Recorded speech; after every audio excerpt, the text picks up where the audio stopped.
Plus 4 किती येणार 6, 3 plus 3 6, परत 4 प्लस 2 किती येते रे 6, 5 प्लस 1 6 आणि याच्यानंतर 6 प्लस 6 किती झाले जरा बघा ते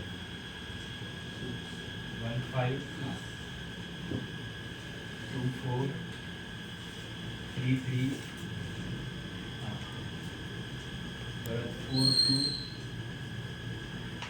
परत 5 1 परत किती आहे बघा ते शेवटचं 6 6.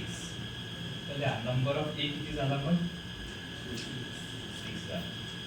आता प्रोबॅबिलिटी ऑफ एचा काय होणार सांगा A upon number of S upon 6 upon 36 म्हणजे 6 1 चा 6 6 6 चा प्रोबॅबिलिटी किती आहे 1 अपॉन 6. आता पुढे sum of the numbers on the upper face is minimum 10. Minimum किंवा त्याला आणखी एक वर्ड ब्रॅकेटमध्ये लिहून ठेवायचा ॲटलिस्ट. तर इथे इव्हेंट बी लिहायचा तुम्ही पुढे काय असेल ते. आणि मिनिमम 10 पाहिजे. 10 म्हणजे कुठला 10 तरी पाहिजे 11 किंवा ऍडिशन. हा ऍडिशन किती पाहिजे मिनिमम 10 म्हणजे 10 चालतं 11 आणि 12 त्याच्या खाली यायचं नाही.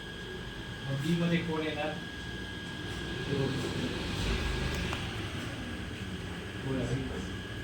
4 6 5 5 5 6 4 6 5 5 येणार 5 6 येणार 6 4 4 5 6 नंतर 6 4 6 5 एक येणार आणि परत 6 6 म्हणजे किती झाले परत 6 झाले. मग तेच